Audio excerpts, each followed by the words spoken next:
कायद villa और Iqbal villa नाम तो आपने बहुत ही सुना होगा। आज इसके बारे में डिटेल से वीडियो बना दी जाती है क्योंकि ये वो एरिया है जो कि बिल्कुल मेन गेट के ऊपर बहरिया की मेन आबादी इस जगह के ऊपर रिहाइश पजीर है। बहरिया की ज्यादातर अपना स्टाफ यहाँ पर रिहाइश करता है। बहरिया में जितने भी लोग ज्यादातर आते हैं वो कोशिश यही करते हैं कि मेन गेट के साथ ही रिहाइश की जाए, जहां पर टोटल पैक आबादी मौजूद हो, जहां कमर्शियल भी हो, मस्जिद भी हो, पार्क भी हो, बच्चों के खेलने के लिए स्पोर्ट्स का एरिया भी हो, ग्राउंड भी बना हुआ हो, जिम की भी एरिया हो, सारी कमर्शियल एक्टिविटी भी परफॉर्म होती हो, ये सब कुछ आपको कायद विला और इकबाल विला में मिल जाता है। रौनक ही रौनक है इस जगह की, अपनी ही बात है। तो इस जगह की अपनी कॉस्ट भी है। नॉर्मल रेट के एतबार से पूरे बहरिया में देखा जाए तो यहाँ पर कायद विला और इकबाल विला आपको महंगे मिलते हैं कंपेरेटिवली 10 है, 11 है या 27 और 30, 31 की जो विला बने हुए हैं उससे। क्यों? उसकी वजह मेन आपको आबादी के साथ साथ मेन गेट के डिस्टेंस की वजह से आप लोगों को ज्यादा महंगे मिलते हैं। प्राइसेस की बात करूं तो कायद विला आज के दिन आपको 2 करोड़ 15 लाख रुपए से 2 करोड़ 30 लाख रुपए मिलता है। इकबाल विला 1 करोड़ 60 लाख से लेकर 1 करोड़ 75 लाख रुपए मिलता है। रेंट की बात करूं तो रेंट में इजाफा देखा गया है। कायद विला जो है अभी इस टाइम 60,000 से 65,000 रुपए है और इकबाल विला जो है जो 150 गज के ऊपर मौजूद है वो आप लोगों को मिलता है 50 से 55,000 रुपए में। और ये दोनों 3 बेडरूम है, सर्वेंट क्वार्टर इस पे मौजूद है, लाउंज है, किचन का एरिया अलग से है, स्पेशियस से इसके बने हुए विलास। तो ब्रेकडाउन कराची की अपनी बनाई हुई कंस्ट्रक्शन है, कोताहियां उसमें मौजूद है, लेकिन जो लाइफस्टाइल, जो फैसिलिटीज, जो मल्टीनेट इंटरनेट की फैसिलिटीज, सब कुछ आपको इन जगहों पे मिलेगा। वो शायद प्राइवेट विलास में आप लोगों को वो ऑप्शंस इतने ना मिल सके, इतनी रौनकें ना मिल सके जो आपको यहाँ पर आप लोगों को मिलेगी। तो मैं उम्मीद करता हूँ जो लोग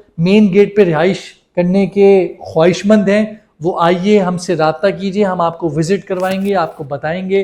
रेट में आपको बता चुका हूँ, रेंटल आपको बता चुका हूँ, सारी फैसिलिटीज बता चुका हूँ, सब कुछ यहाँ पर मौजूद है। इसके बाद तो और कुछ रह नहीं जाता। लेकिन फिर भी अगर आपके माइंड में कुछ सवाल है, हम आपको इस सवालात के जवाब देने के लिए रेडी बैठे।